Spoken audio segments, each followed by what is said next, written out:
Olá, boa noite. Boa noite, como vocês estão? Ajeitando aqui o celular. Lara já entrou. Ai, meu Deus. Ai, live é uma coisa, né? A gente começa a fazer e depois dá aquele friozinho na barriga. E eu estou com friozinho na barriga agora. Pessoal, boa noite a todos. É uma alegria estar aqui com vocês. Eu vou correr um pouquinho com essa abertura porque eu acho que a gente tem muitas coisas para conversar com os convidados, né? E inclusive os convidados até já colocaram aqui a solicitação. Então, boa noite a todos. Eu sou o Celso Correa Lopes, professor dos cursos de teatro da Fundação das Artes, e esta é uma atividade do Festival Cenas para um Futuro Próximo, que é um festival que a gente organizou pensando nesse modelo em que nós estamos aqui ainda, né, nessa reclusão social, nesse distanciamento, e a gente então resolveu criar uma série de diálogos, né, para falar um pouquinho sobre arte, sobre distanciamento social, sobre pandemia, sobre nós 2020. E é uma alegria muito grande ver aqui que várias pessoas já entraram. Muito obrigado pela presença. Bom, a live de hoje fala um pouquinho sobre é, teatro infantil, e aí na pausa o que fazer, né? Os nossos convidados são Luciana Castellano e Vitor Merseguel. Eles compõem a Companhia de Copas, uma companhia que eu tenho muito apreço. Vocês vão entender por que daqui a pouquinho. E a gente vai falar sobre tudo isso. Então vamos fazer o seguinte: já vou chamar os convidados para a gente começar esse bate-papo. Tá bom? E aí, durante essa live, esse encontro, outros assuntos surgem, outros recados. E vamos que vamos. Só um pouquinho que eu vou chamá-los. Espera aí, gente. Aqui. Os lindos. Eles precisam aceitar o convite. Tá, Tá errado? peraí. Tá tudo bem, gente. É a primeira live do pessoal. A gente. Tinha uma certa. Aí. Gente, dá um medinho nessa coisa de fazer live assim, você não sabe o que aperta, como aceita. Nossa senhora, aí virou a câmera ao contrário agora, você tá bagunça. Ah, querido, então, né, a gente só mostra que só esse cantinho aqui que tá organizado. O que não se vê deve tá uma bagunça. Aqui tá bastante. A gente está cheio de pedestal aqui com uma iluminação, porque estava muito escuro, enfim. Mas deu um nervosinho mesmo. É nossa primeira live dos dois. Ah, que delícia! E é isso. Então, vocês estão me ouvindo bem? Estamos. Super bem. Acho bom, então, é bom eu perguntar porque às vezes a gente não pergunta e aí as pessoas não estão te ouvindo e aí as pessoas ficam, ops, o que eu faço agora, né? Lu, Vitor, obrigado por estarem aqui. Gente, que alegria! Ah, que alegria! Gente, obrigada. Obrigada mesmo. E E aí eu acho que era legal primeiro a gente se apresentar, quer dizer, vocês, eu já falei um pouquinho antes de vocês entrarem, né? Eu fiz uma breve introdução, mas é legal vocês falarem um pouquinho de vocês. Quem quer começar? Pode começar. Eita. Bom, como vocês já sabem, aí que o Celso falou, me chamo Luciana Castellano, sou cofundadora da Companhia de Copas, uma companhia de teatro infantil de São Paulo, que eu também, Celso, sinto muito orgulho dessa companhia, desse trabalho que a gente faz com tanto amor. E também, paralelo a isso, eu sou instrutora de Yoga Kids também, trabalhando com os pequenos, e terapeuta integrativa. É isso. Quero saber sobre isso também daqui a pouco, hein? Tenho muitas perguntas. E aí, Vitinho? Bom, eu sou o Vitor Merseguel, eu sou ator formado na Fundação das Artes, sou cenógrafo, técnico, já fiz uma série de coisas aí. Hoje eu sou também videomaker, já de um tempinho para cá. E músico, e, enfim, a gente vai se virando. Multifunções, né? Multifunções. Multifunções. O artista normalmente faz muita coisa, né? E eu também acho legal vocês falarem por que é que vocês estão juntos, né? Porque a gente está falando tanto da observação do distanciamento social, né? E as pessoas vão se perguntar, nossa, mas por que que eles estão juntos? É meio óbvio, né? Mas você sabe que o óbvio também não existe, né? Por que que vocês estão juntos, casal? Porque a gente não acredita no... Mentira. É porque a gente é um casal. Somos um casal com filhos, gato, cachorro e tudo que a gente tem direito. É isso aí, tudo que vocês quiserem, porque a casa é de vocês. E a gente E também a gente falar um pouquinho sobre essa rotina de distanciamento, né? Porque a gente tem um público aqui das lives da Fundação que vivem este momento como vocês estão, né? A família toda junta, né? A todo momento, como é essa organização, mas a gente vai falar um pouquinho sobre isso daqui a pouco, tá? Ai meu Deus, tanta coisa para falar, eu fico assim, será que uma hora vai dar? Vai dar, né? Então vamos. Ainda tá um pouco nervoso, né? Ah! Vocês vão ver que passa muito rápido. Quando a gente engrenar, acabou. Mas eu acho que a gente podia falar um pouquinho do trabalho que vocês fazem, né? Que é a Companhia de Copas, né? Uma companhia que já está aí fazendo vários trabalhos há alguns anos. O teatro para crianças, né? O teatro para os menores, né? Que é um teatro ainda tabu. Olha, o Pedro já está Filhos, Gatos e Talento. Pedro Alcântara escreveu aqui, eu também acho. O casal tem muito talento. E eu acho que a gente podia falar um pouquinho sobre isso, sobre esse início, sobre a idealização da companhia e o caminho que ela realizou até agora, que ela realiza, né? Que essa companhia está viva, graças a todos os deuses. Ele olha para mim. Bom, então tá, vou falar um pouco. Você. Porque realmente começou comigo. Eu queria. A gente estava fazendo a montagem, né? A gente estava na época de ensaios do Sub Pop, com você, inclusive, que foi onde a gente se conheceu. E eu estava com muita vontade de remontar Hugos Imaginários na Cidade do Medo, que é um espetáculo infantil que você escreveu e também dirigiu. Uma montagem o Pitu dirigiu e a outra montagem você dirigiu, não foi isso? Isso aí. E aí e nessa época eu senti muita vontade de remontar, assim, eu já estava bem interessada nesse universo infantil, até por conta de ter me tornado mãe. Então acho que isso aflora um pouco na gente, né? É meio que natural. E eu estava querendo pesquisar mais a fundo, porque eu já tinha feito o Hugos Imaginários Cidade do Medo com o núcleo 3D. Eu já tinha trabalhado nesse universo infantil, já tinha me apaixonado, mas eu queria ainda me aprofundar e também com uma companhia minha, né? E aí, como a gente estava já iniciando um relacionamento e tal, e aí eu falei, Vi, eu tô querendo montar uma companhia e trazer de novo o Hugo para os palcos. E aí, o que você acha? Você quer participar? E aí foi a primeira pessoa que eu convidei, ele falou que sim. E aí tínhamos mais quantos atores? 52. Mais 5 atores, né? Éramos em 7. E aí eu falei para ele, independente do espetáculo, você não quer fundar essa companhia comigo? Você não quer fazer parte disso tudo, desde a produção e desde tudo? Aí ele falou, claro, tô dentro.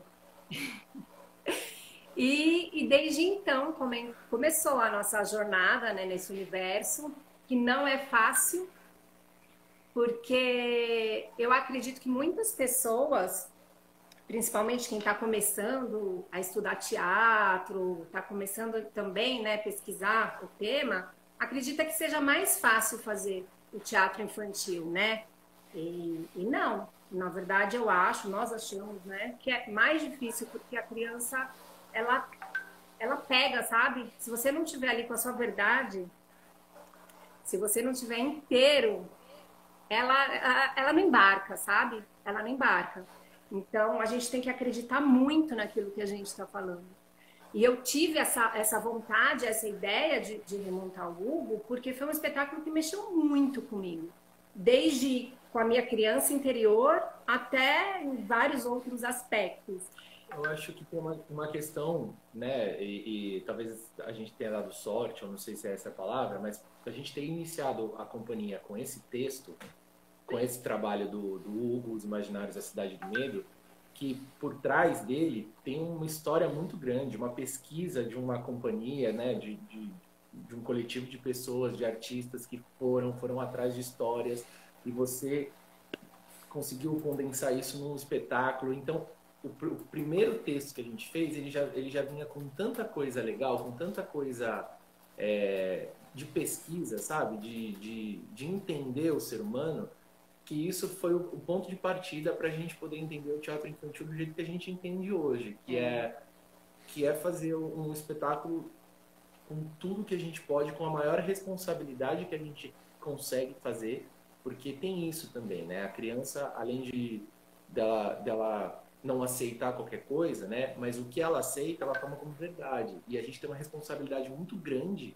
de levar coisas que sejam benéficas e que possam ajudar uma criança a crescer de um jeito íntegro, né? Enfim, plantar alguma coisa ali. E eu acho que esse texto, que você tem todos os méritos também, né? Nessa... que é o lindo. núcleo 3D, né? O núcleo 3D. O teatro 3D, na época era o Pitu, o Pitu, o Kleber, Brianês, quem mais? Ai, tinha... Célia. Gente, foi uma Célia. pesquisa tão...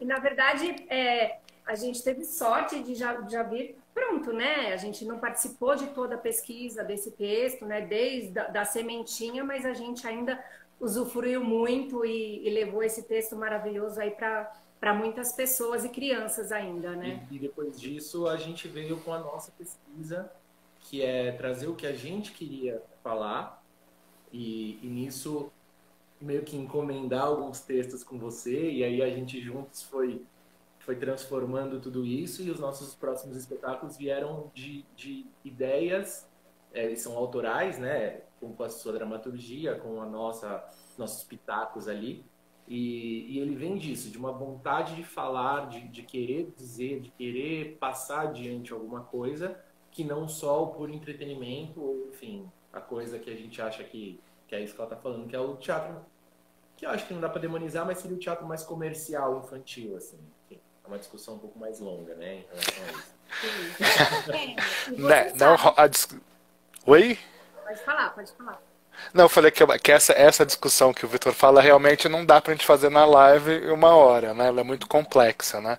Mas eu acho que acima de tudo, o que é legal é que, né, o grupo, né, que são vocês dois, tem uma visão muito linda sobre o que é teatro para as infâncias, né? E é por isso que o grupo já trilha em uma carreira super legal. Vocês começaram com o Hugo, acho que vocês poderiam falar dos próximos, que eu acho que inclusive definem um pouco a pesquisa do próprio grupo, né? Assim, só para complementar, a gente pensou no Hugo, né? Primeiramente eu tinha pensado no Hugo, porque traz um tema, até para falar aqui para quem não conhece o espetáculo maravilhoso, que traz um tema que quase não se fala, que é o medo, né? Agora já tem bastante, mas na época, agora já tem vários espetáculos falando sobre isso, de várias formas. Mas na época não se falava tanto sobre isso, sobre o medo de morrer, né? No caso da Julinha, que tinha mal de Alzheimer, a relação daquele neto com aquela avó. Então, assim, a gente leva um teatro com questões muito profundas, mas de uma forma muito leve, muito lúdica, muito divertida e com muita verdade.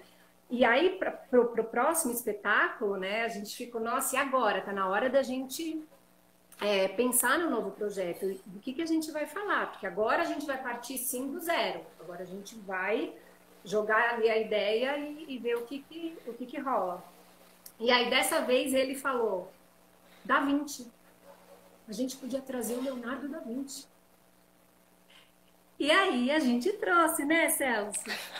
A gente trouxe, porque no espetáculo, uma garota de 10 anos que sofre bullying na escola, super com problemas de autoestima também, né, de relacionamento com os amigos, mas que sonha em ser uma cientista, uma inventora, monta uma máquina do tempo e traz esse Leonardo da Vinci que ela tanto admira.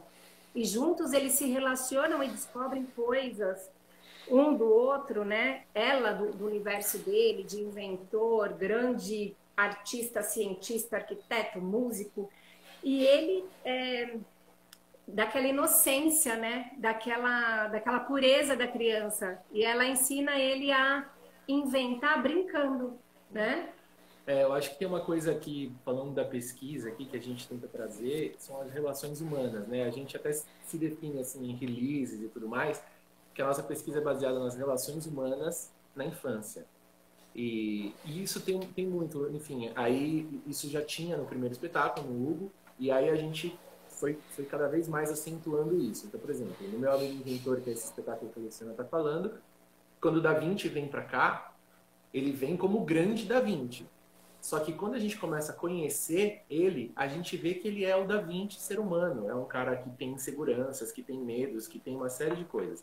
E ela é uma menina que a princípio é espiritada, mas ela tem as mesmas questões. Então a gente começa a trazer essa identificação de grandes ídolos, e isso é uma das coisas, por exemplo, desse espetáculo que a gente fala muito, que é a questão do errar, a importância de errar, a importância de você se superar, a importância disso. Porque um gênio, ele nasce gênio, mas ele tem muita coisa para virar um gênio. E não é todo mundo que vai virar gênio, mas você pode ter também suas tantas coisas na vida para virar o que você quiser, né? Então essas relações, esse olhar para o ser humano, para trazer isso, e tem a questão do inventário e tudo mais, né? Então a gente acaba incentivando de alguma forma, por exemplo, com esse espetáculo, ao ponto de a gente receber, por exemplo, imagens de crianças inventando alguma coisa.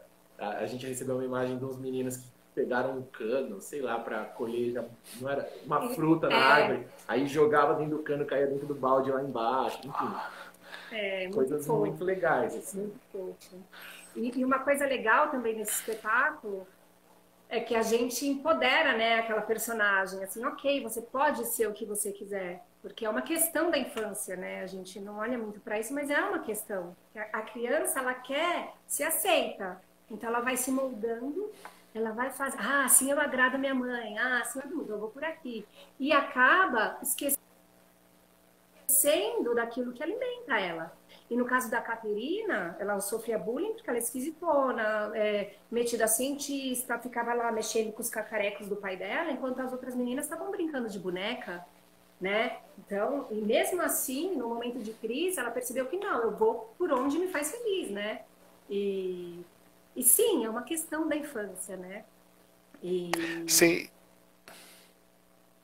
Ai, te interrompi. Desculpa. Não, e também falando da Caterine, a Caterine, gente, é uma personagem da história do meu amigo inventor, né? Também tem esse olhar sobre as profissões no sentido dos gêneros, né? Que é uma discussão hoje super ampla, delicada, que eu não domino completamente, mas a questão da menina ser uma inventora, de pegar ferramentas, né? Eu acho que isso também é um lugar onde as crianças assistem o espetáculo e veem que elas podem ampliar o seu universo de curiosidade, né? De ir lá e brincar. Eu acho isso no espetáculo também super legal. Com certeza. E o Meu Amigo Inventor, ele tem uma história, uma importância muito grande na história da companhia, que foi um momento em que a gente decidiu, porque até então a gente tinha a companhia, mas a gente tinha outras coisas que a gente fazia. Então, ela trabalhava numa empresa, eu trabalhava como técnico em outras companhias, a gente fazia uma série de coisas. E aí a gente decidiu que a gente precisava botar toda a nossa energia nesse novo espetáculo, porque senão a gente não ia colher os frutos que a gente queria. E a gente teve uma sorte incrível de montar uma equipe muito legal. Foi o primeiro trabalho que a gente fez com o Fernando Scrisch, que é o nosso diretor.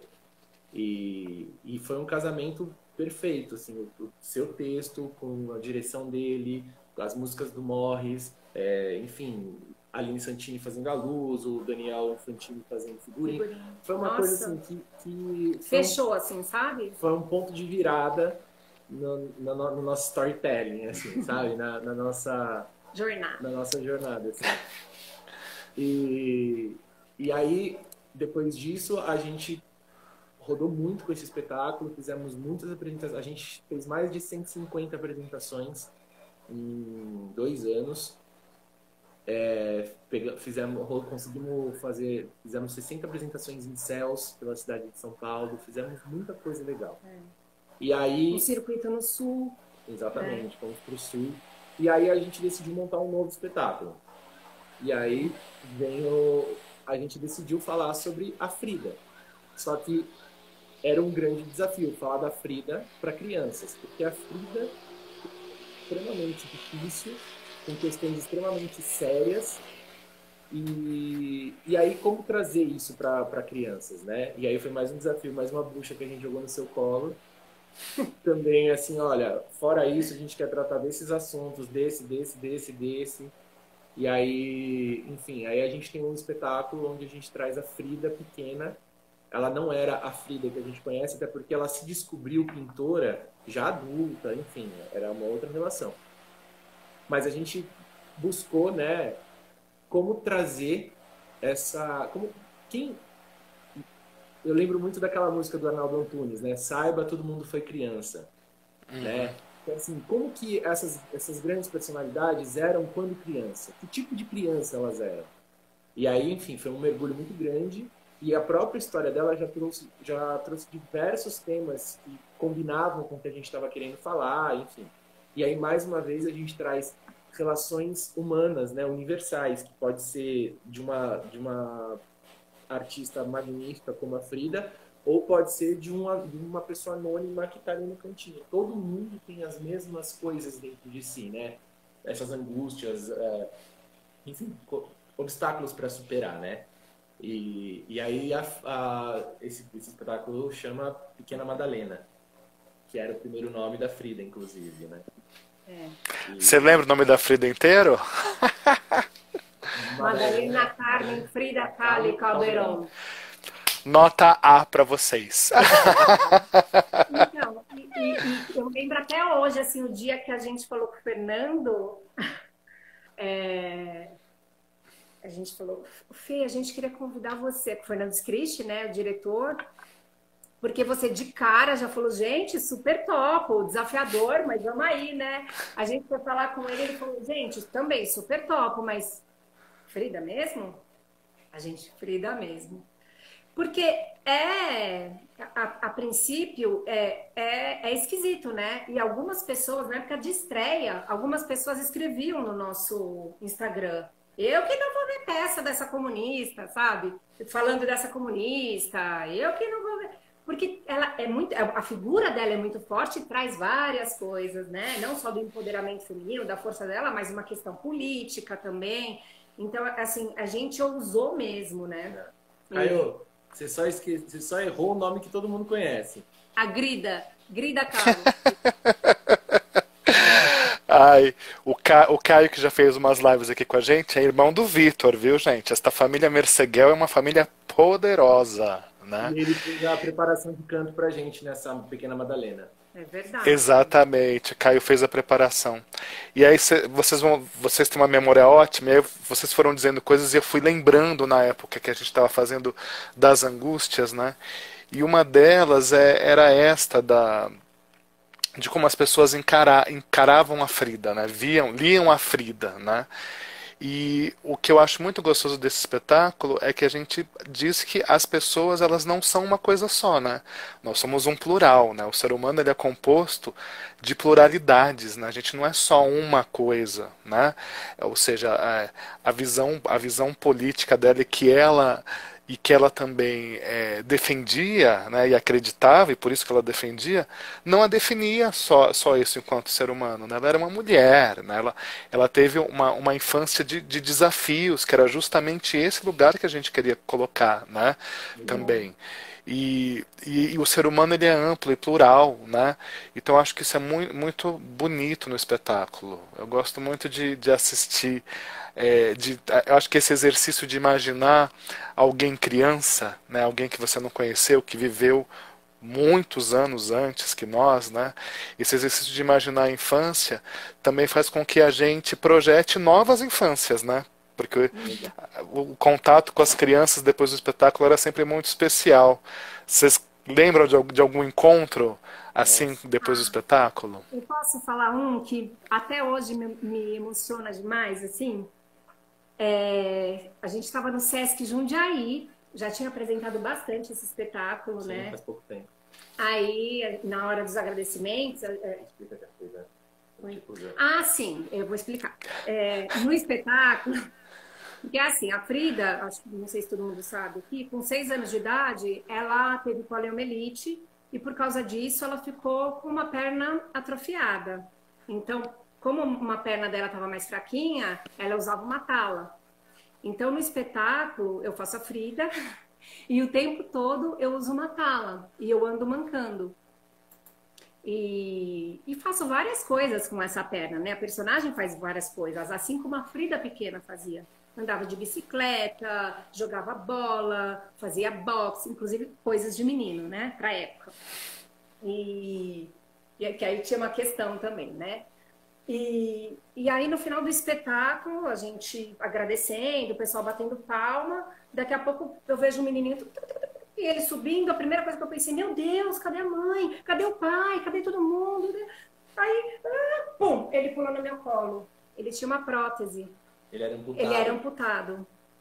E aí ele me deu um abraço. Aí eu abracei assim, ainda sem entender. Aí ele foi pro chão, ele fez assim, ó.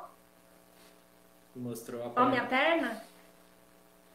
Aí na hora eu fiz, legal, meu!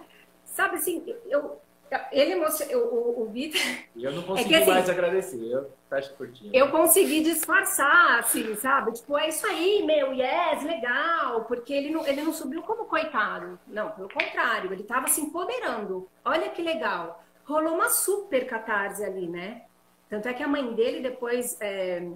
escreveu pra gente, ela falou, alguém tem algum vídeo, alguma coisa daquele momento? Porque foi a cena mais bonita que eu vi da vida do meu filho. Eu não falei pra ele ir, meu marido não falou pra ele ir, ele simplesmente saiu correndo e subiu no palco. Nossa, eu fico arrepiada. Também. Então, assim, poxa, que legal, né? Poder ter participado disso na vida desse menino, porque tem uma fala no espetáculo que o pai dela, que o Vic faz, fala assim, como é que é, amor? Fala você. Não sei qual é a fala. Que você pode ficar... porque assim, ela faz uma bagunça lá, acho que não vai dar para contar tudo, mas ela causa uma grande confusão no cemitério lá, né? E aí o pai dela fala, você vai ter que arrumar, você causou tudo isso, agora você vai ter que arrumar, você quebrou o portal do Dia de los Muertos. E ela fala, papai, mas eu não vou conseguir, o senhor sabe, minha perna é tão fraquinha. E ele fala que a perna dela não muda em nada quem ela é. Ela faz exatamente tudo que todo mundo faz. Ela pode fazer tudo que todo mundo faz, só que de um jeito diferente, do jeito que é dela. E é isso, assim, eu acho que... E é isso, acho que deve ter sido isso que pegou aquele menino, né? Porque, assim, ele se super empoderado, né? O que foi muito emocionante é que é uma deficiência, mesmo a Frida, no começo do espetáculo, a Madalena, né? Ela tenta esconder essa perna, essa deficiência, é uma coisa que ela esconde. E aí, no final do espetáculo, enfim, sem dar muito spoiler, ela tem uma visão diferente daquilo. E o menino sobe no palco, orgulhoso, e mostra... O Teatro do Sesc Jundiaí é grande, cheio de gente. Ele sobe orgulhoso e mostra para todo mundo que ele tem... Assim, ó, eu sou especial, eu sou igual a Frida, olha aqui, ó. E orgulhoso de mostrar para todo mundo. Isso foi demais, assim. Sim. E o meu pai mandou aqui uma coisa, dizendo que esse espetáculo tem outro desafio, que é falar da morte. Uhum. Gente, esse espetáculo é muita coisa, né? Sim, é pesado. A história se passa no Dia de los Muertos, né? E é outra coisa, que são 2 caveiras mexicanas lá, a gente começa como bom, já tô contando aqui mais ou menos, mas como 2 caveiras mexicanas, ela brincando e falando da morte com o público, mas de uma forma engraçada, de uma forma leve, e que também aconteceu de mães virem falar com a gente no Instagram de que ela repensou essa questão da morte, ela repensou a forma como ela conversa, como ela conversaria com a filha a respeito da morte, né? E o que é Frida Kahlo, se não várias mortezinhas durante a vida dela, né? E vários renascimentos. Sim. E vários renascimentos, né? A Vanessa escreveu aqui muitos assuntos, mas é um espetáculo ousado mesmo, né? A gente ama muito esse espetáculo, né?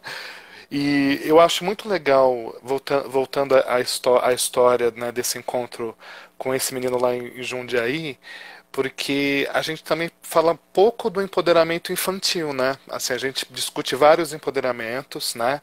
Várias frentes, né? Várias dar vozes, né? Dar visão a determinados grupos, mas a criança ainda a gente pensa no teatro no lugar educativo, né? Sim, sim. E eu acho que acho não, né? O Frida ele propõe esse além, né? Assim, tá.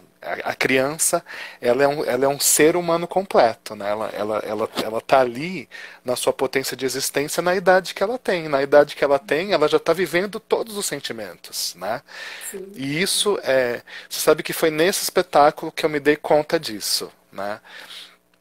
De que a criança é um ser íntegro, né? Ela não vive só o espaço da imaginação, do lúdico, né?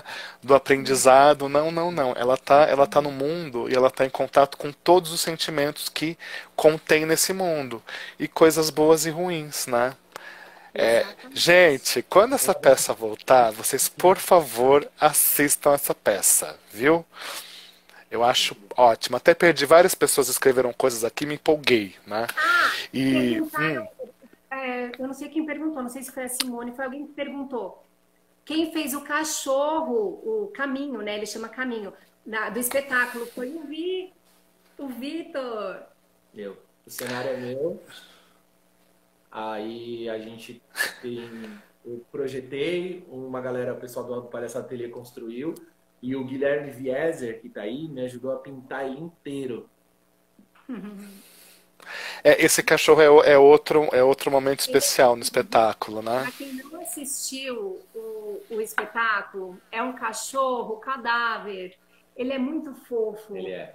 E o cachorro cativava mais do que a gente, viu? Certeza.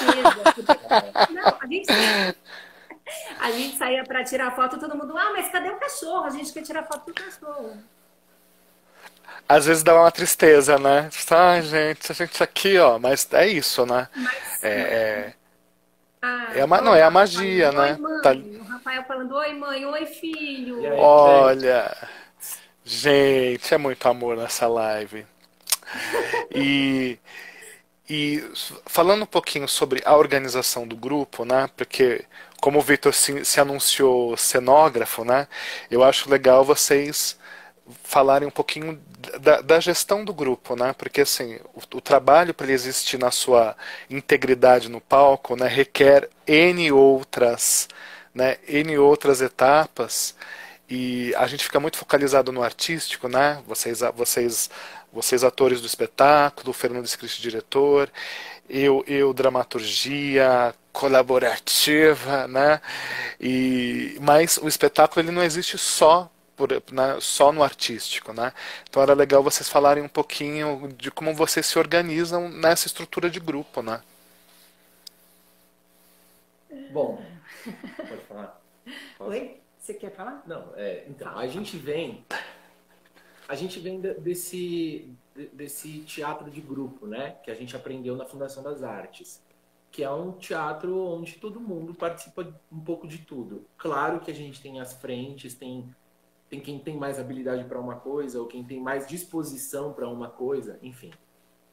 A gente vem disso daí. E quando a gente começou, a gente não tinha nada, né? Não tinha uma verba para montar um espetáculo, não tinha nada. A gente conseguiu uma ajuda, né? Um patrocínio com a Saraf, enfim. Mas assim, a gente vinha de uma coisa muito, muito enxuta. E aí, eu costumo dizer que quanto menos grana você tem, mais trabalho você tem. Né? Quando você está fazendo alguma coisa, é inversamente proporcional, dinheiro e trabalho, assim. Porque quando você não tem como pagar para que as pessoas façam, quem faz é você. E a gente tem uma questão de que a gente não aceita menos do que a gente pode dar. Isso é uma coisa boa e isso é uma coisa, às vezes, ruim, porque a gente vai até o máximo do que a gente pode para dar o máximo de qualidade, sabe? A Clary também tá lá. Não, isso que eu ia falar. Nossa, vocês estão causando uma briga entre irmãos. Vocês deram um oi pra um e não deram pra outro. Oi, Clary, oi, Rafa. Ai, então, Agora sei. tá. E aí a gente vem um pouco disso, né? A Luciana, ela já tem mais habilidade para produção, embora ela no começo não quisesse, mas ela tem essa habilidade muito mais do que eu. E eu tenho uma habilidade para questões manuais, para questões de construção, enfim. E aí a gente foi se virando dessa forma, né? Então as coisas vinham aparecendo, a gente ia fazendo. E de uma forma meio natural, cada um assumiu uma parte do trabalho. Então, assim, essa parte de produção, de organização, vendas, geralmente quem cuida é a Luciana, apesar de eu estar lá, sempre ajudo, faço um projeto, enfim, lá. E as questões de confecção, uma produção mais artística no sentido de manutenção das coisas, de organização, enfim, aí fica mais comigo. Só figurino que ele não se envolve. Pelo amor de Deus, figurino não... Figurino também, assim, eu que acabo pensando em quem a gente vai chamar, do que a gente imagina, mas... E artisticamente falando, né, porque acho que a gente pode dividir em dois momentos, assim, né? Eita, tem alguém ligando aqui. Eu vou tirar do gancho, peraí. Tá bom. Fica aí, fica aí. Quando a gente vai produzir um espetáculo, eu acho que a gente pode dividir em duas partes, assim, né? O momento da pré-produção e produção, e depois que o espetáculo já está feito, já foi estreado, né? Então, quais são as possibilidades, assim? Na primeira parte, a gente começa a misturar um pouco de tudo, porque a gente tem que decidir equipe, a gente tem que achar lugar para ensaiar, a gente tem que ensaiar, a gente tem que construir o texto, porque por mais que a gente tenha você escrevendo o texto, a gente tem que dizer se é aquilo que interessa ou não, se é o caminho, se não é. Enfim, a gente tem tanta coisa para administrar que as coisas vão se misturando. Por uma questão até pelo acaso, eu fiquei com a parte de cenografia de todos os espetáculos que a gente fez, apesar do meu amigo inventor, nem era para ter sido eu que ia fazer o cenário, mas eu fiquei com essa parte de cenário, de música, dessa parte, e a Luciana ficava mais com a parte de organização. E a escrita do texto, e decora texto, e isso é um problema, né? Porque você está produzindo e ensaiando, é uma coisa que se mistura, e às vezes você está em cena, dá vontade de pegar um caderninho e anotar que falta aquele adereço que ainda não está pronto. E depois que o espetáculo estreia, a gente tem a outra parte, que é a manutenção disso, que aí é a venda, é o edital, enfim, é uma série de coisas. A gente vai, talvez não, a gente vai esse ano ainda para o Sul, porque o pessoal do Festival TET está aí que eu vi. Ah, que legal! Eu ia falar isso, eles estão. A gente vai para lá em setembro. Setembro. E, enfim, e essa organização se dá mais ou menos assim, mas a gente está sempre um envolvido no trabalho do outro, a gente está sempre dando pitaco mesmo na vida do outro, né? No trabalho do outro, assim. A organização se dá um pouco assim. Sim, nossa, as pessoas escrevem muito, né, gente? Eu fico assim, olhando pra vocês, aí de repente meu olho bate, assim. Porque, né, enfim, há essa interação, né? Mas a Vanessa estava lembrando aqui, né, que a Lu, eu e a Lu nos formamos na mesma turma, gente. A Lu, né, grande parceria de turma, depois, né, amiga e parceira da vida. A Lu já fazia produção na nossa formatura de fundação, também fez um estágio de produção, né? E o Vitor também na época, Lu da turma 27, o Vitor da turma 40, também tomou ali um braço importantíssimo na cenografia do espetáculo, né? É da verdade. formatura dele, que era um cenário bafônico, gigantesco, pesado, que a gente se arrependia depois, né? Para montar e desmontar. Montagem e desmontagem sempre é o momento que a gente se arrepende dos cenários, né? Pois E, é. não, e é muito legal essa trajetória, né?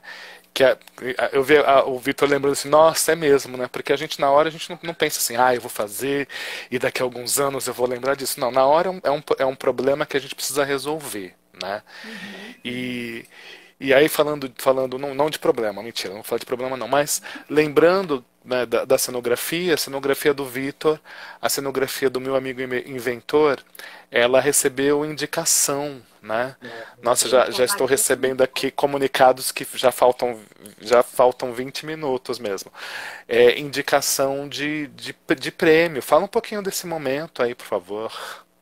Então, rapidamente, na verdade, quem ia fazer nosso cenário era o Marco Lima, que a gente já tinha conversado com ele. Justamente.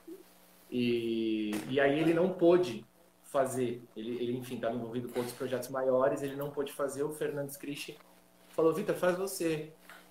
Eu falei, como assim? Eu tô ensaiando. Não, faz aí, eu acho que é melhor, tal. Faz uma maquete. E aí eu fiz a maquete, enfim, o cenário deu super certo e no final das contas a gente ganhou o prêmio. Esse a gente levou de melhor cenógrafo Cenógrafo. do prêmio de teatro infantil e jovem, que acabou agora, infelizmente. Prêmio São Paulo de Teatro Infantil e Jovem. É isso, né? É. O E antigo FENSA, né? o que todo mundo chama de Coca-Cola, né? É. E aí, enfim, foi uma grata surpresa, porque, enfim, eu não estava esperando fazer esse cenário, foi uma Sem coisa pretensão sem nenhuma, pretensão né? nenhuma, a gente fez. Aí no segundo espetáculo a gente fez também, foi super bem elogiado. Enfim, de repente eu me destaquei assim como um cenógrafo. E aí, por causa do meu amigo inventor, eu fui chamado para fazer outros trabalhos. Fiz o da Cora, que é das meninas do Caboclinhas, que inclusive a Aline se formou na fundação e tudo mais. Uhum. Fui Aline indicado para Anfilo. Fui indicado para esse prêmio e fiz também com o pessoal da companhia do Fubá, que era Space Invaders. Eu fiz os dois cenários na mesma época, fui indicado os dois cenários no prêmio seguinte, enfim. É. Aí, enfim, tava no cenário. Cenógrafo. Cenário.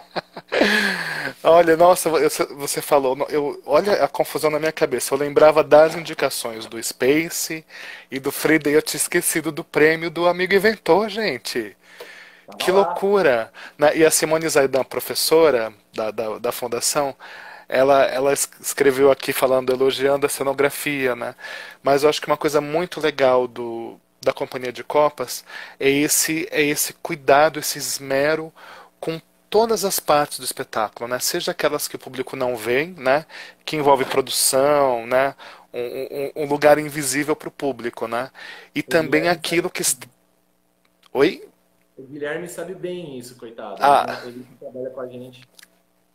Guilherme Vieser conhece Vitor Merseguel, que é uma pessoa detalhista. Mas eu acho que é isso que enriquece, né? Porque às vezes a gente fica preocupado assim, quanto temos de dinheiro para produzir? É uma questão, né? Mas como produzir também, né? E eu não, tenho certeza que o olhar que vocês têm enquanto companhia nesse lugar, ele é muito rico, né? Porque a Uhum. criança, ela merece o melhor, né? Não é porque assim, é para criança, vamos fazer desse jeito, né? Não, né? Tem que ser Ah, primoroso. desculpa. Não, não. Mesmo no texto, assim, o tempo que a gente fica em cima do texto, né? A gente é quase que uma coisa cirúrgica ali, né? A gente pega palavra por palavra, porque é um compromisso, né? É uma Sim. responsabilidade com aquela criança que está ouvindo aquelas palavras.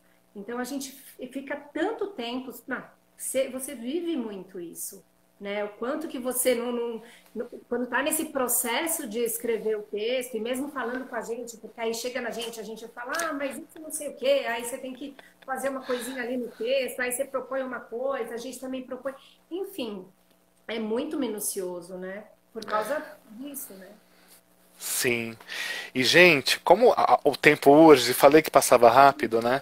A gente tem um tema, né? Assim, um dos temas, né? Na pausa, o que fazer, né? Porque vocês tinham uma série de atividades engatadas nesse ano. Vocês comentaram do festival que ia rolar, que vai rolar adiante, né? E aí, como todo mundo, entramos em isolamento social. E aí, na pausa, o que fazer? Pois é.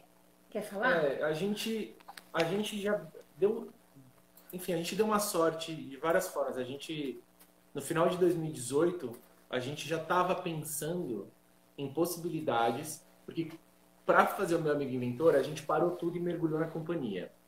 E aí chegou um momento em que a gente achou que a gente também deveria dar uma diversificada, né? Por várias questões, porque, enfim, é muito instável, né? Essa história do teatro, e aí a gente estava pós-eleição, a cultura já estava precarizada, enfim. A gente começou a pensar em alternativas do que fazer para a vida, assim, para poder diversificar um pouco. E a gente conversou muito, pensamos em habilidades que nós tínhamos, né? O que a gente poderia fazer.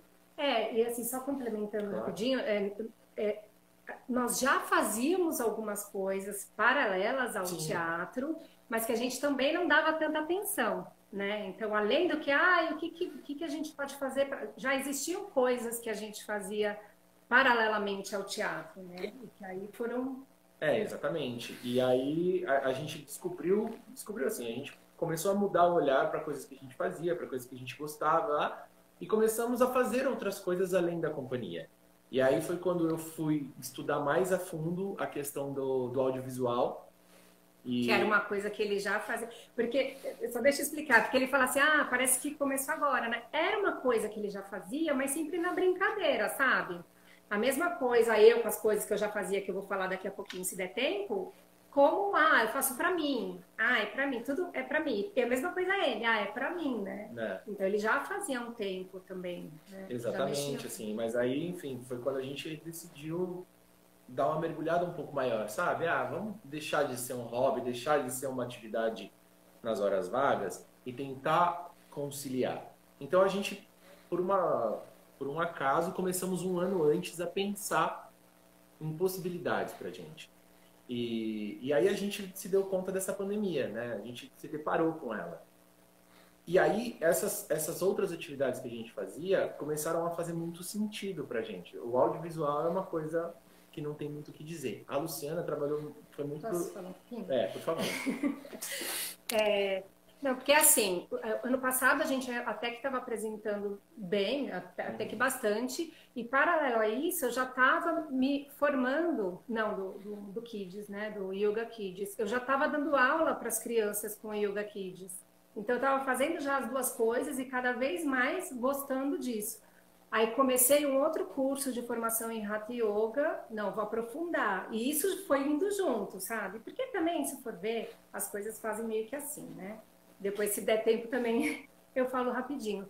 E com relação ao autoconhecimento, que é outra coisa que eu venho trabalhando muito, você me conhece. Há 20 anos atrás, isso está em mim. Não é uma coisa que assim, surgiu e aí pensei o que eu... Isso está em mim, assim. Quem me conhece mais de perto, que é mesmo meu amigo, sabe que isso tem a ver comigo, assim.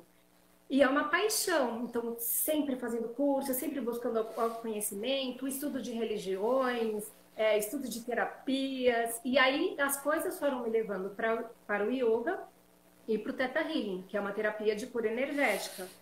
E o teatro sempre caminhando ao lado. E aí comecei as aulas com Yoga Kids ano passado. E agora, com a pandemia, como é que eu juntei tudo isso? Eu não queria parar de ter contato com as crianças. Exatamente. Então, eu parei de dar as aulas. A primeira coisa foram as aulas Kids. Acho que foi a primeira coisa que foi cancelada, né? Minhas turminhas foram canceladas. Mesmo já do yoga que eu estava dando para adultos, tudo cancelado. E aí quase 30 apresentações a nossa foram agenda, canceladas.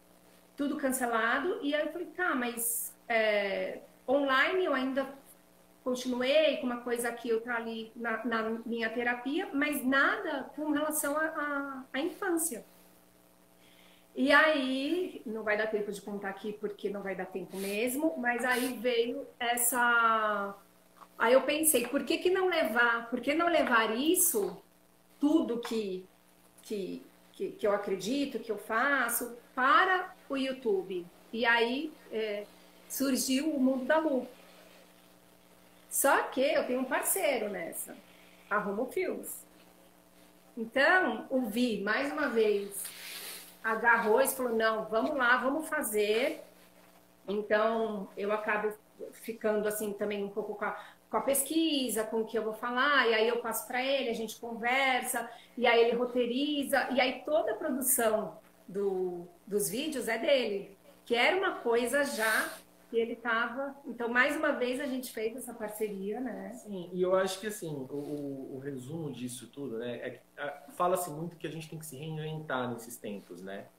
Só que eu acho isso de uma crueldade tão grande, porque a gente, artista, a gente se reinventa todo dia, toda vez que a gente sobe ao palco, toda vez que a gente entra numa sala de ensaio, toda vez que a gente abre um livro para pesquisar, a gente já está se reinventando.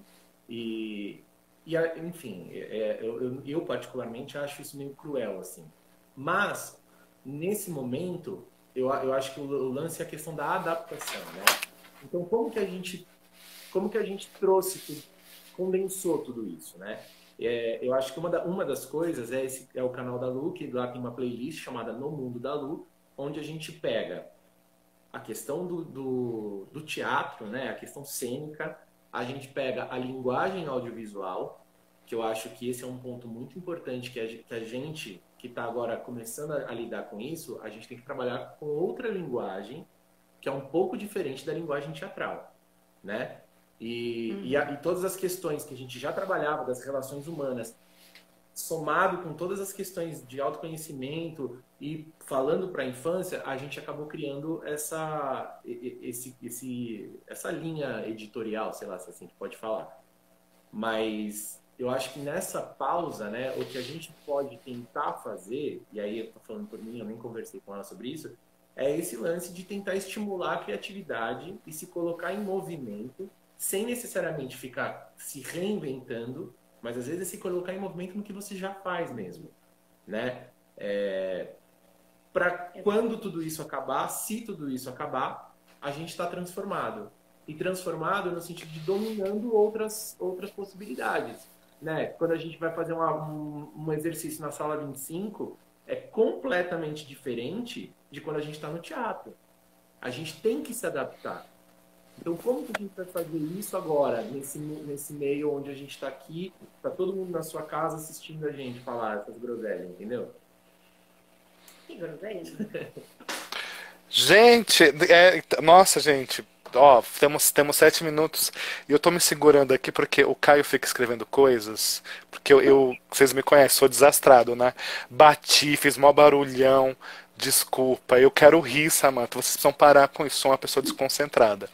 Mas, gente, eu acho que o que é gostoso ouvir de vocês dois, né, é que a gente tem um monte de projeto, às vezes, que fica em segundo plano, né, porque a gente tem uma organização de vida e ela foi desorganizada, né, e aí veio deu-se espaço para esse lugar, né, que é o canal, é o Mundo da Lu, né, que é o canal do YouTube. A Vanessa já colocou o endereço aqui, né?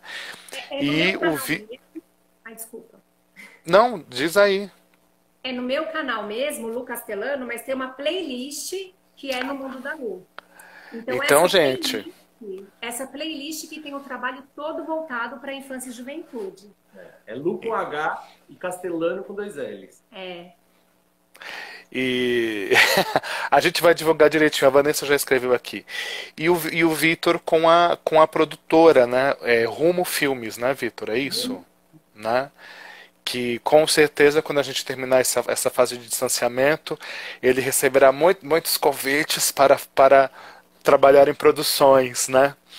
E. Oi? Os convites podem vir antes de acabar tudo isso. Com certeza, né? Porque. Né? Exatamente. Posso falar uma coisa que eu lembrei? Diga. É outra coincidência. O espetáculo Pequena Madalena, a gente ia ser dirigido pelo Fernando Cristi também. Só que logo no começo do processo, ele falou pra gente que ele tinha sido chamado para trabalhar em Portugal. e ele estava de mudança para lá. E a gente tinha duas opções, ou a gente trocava o diretor, ou a gente continuava com ele. E a gente fez isso à distância. Então, assim, 99% dos nossos ensaios foram dessa forma que a gente está agora, foram videoconferência. Nosso diretor estava numa tela de computador e a gente ensaiando, e a gente montou um espetáculo inteiro, estreamos sem ele ver. Ele chegou na segunda semana, ele chegou na semana seguinte da estreia. Isso é uma coisa muito louca também, se você parar para ver, a gente antecipou isso, assim, sabe? Muito louco, né? Nossa, muito. Gente, quanta coisa vivida, né? Não, lembrei disso agora com vocês falando, né? Que o Fernando em Portugal, né? É, eu acho que o que é o legal da internet é isso, né? Travei, não, né? Encurtar as distâncias. Curtar as distâncias. E foi uma experiência, para mim, inovadora, assim, né? Tanto que quando chegou esse momento agora que a gente está vivendo esse distanciamento, até estava mais familiarizado, né? Gente, estamos indo, quer dizer, já devemos estar nos 3 minutos finais aqui. Gente. Pois é, gente. É, queridos, algo mais que vocês queiram falar? Olha, agora você fala, mas Eu agora... falei muito. Só quero agradecer, Celso. Agradecer a oportunidade de você ter convidado a gente, de a gente poder contribuir de alguma forma. Não consigo entender ainda de que forma a gente contribuiu, mas espero que a gente tenha contribuído de alguma forma e fico muito feliz de estar aqui com você. Então, só de estar aqui com você já tá bom, entendeu? É isso. Olha, vocês receberam aqui um casal lindo. Escreveram. E que a gente está morrendo de saudade das crianças, fisicamente, sabe? Da troca, né? Sim. Mas não vamos parar de falar com elas e de fazer coisas para elas e de criar para elas e pensando nelas, porque isso move a gente, né? Eu também estou falando por mim, acho que você também. Move. Eu acho que é isso. E é isso. Só agradeço. Que bom, gente. Ó, tem uns recadinhos finais, né? Primeiro, que nós estamos com as inscrições abertas para os cursos, né? Está rolando ainda distante, né? O chamado remoto, né? As atividades remotas da escola, mas as inscrições, ai meu Deus, elas vão até que dia? Perdi, Vanessa. Cadê minha assistente? A gente vai até domingo agora com as inscrições. E a gente está aí com um recorde de inscritos, assim, né? Pensando que as pessoas talvez não se interessariam, né? Mas o que é legal é que as pessoas estão projetando a vida, né? Vão até o dia 28 de junho. Elas estão projetando o futuro delas, né? E também amanhã nós temos uma live. A Ana Paula Demambro, professora da escola, atual diretora da fundação, ela faz uma live. Oh meu Deus, eu sou péssimo de organização. Cadê aqui? Vanessa escreve. Ana Paula Demambro, diretora da escola, faz uma live com a Giovana Grigio, né? Giovana, que está no ar agora com a novela da Globo, o Etamundo Bom, na Malhação. Ela foi aluna nossa do adolescente, né? E ela vai fazer uma live à tarde. Estou tentando achar aqui, já achei. Dia 27 de junho, às 13 horas. Ana Paula Demambro, Giovana Grigio, não percam.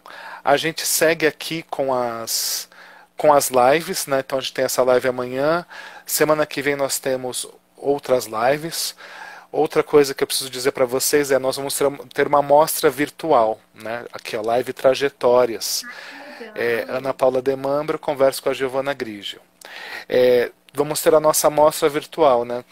O alvoroço que estaria lá de meu figurino, meu cenário, não sei o que, né? Tá rolando assim, meu vídeo, minha edição, né? E a gente vai fazer uma mostra virtual. Os alunos estão se organizando para fazer essa mostra. Eu estou muito feliz com os alunos encararem a realidade, né? Porque houve aquele momento em que a gente ficou triste. Meu Deus, né? Não vai ter mostra. E depois vamos ter uma mostra e vamos fazer essa mostra acontecer. Eu acho que o papel do artista... Ai, falta menos de 30 segundos, mas o papel do artista é esse, né, gente? Está ligado ao seu tempo, né? Se o nosso tempo é esse tempo que a gente tem que viver e fazer acontecer, né? As pessoas... Eu amo todo mundo que está aqui, viu, gente? As pessoas estão dizendo várias coisas. Não consegui Gente, um falar grande... com a gente que passou aqui. Beijo para todo mundo. Beijo, beijo. Amo vocês também. Um monte de gente aí que eu...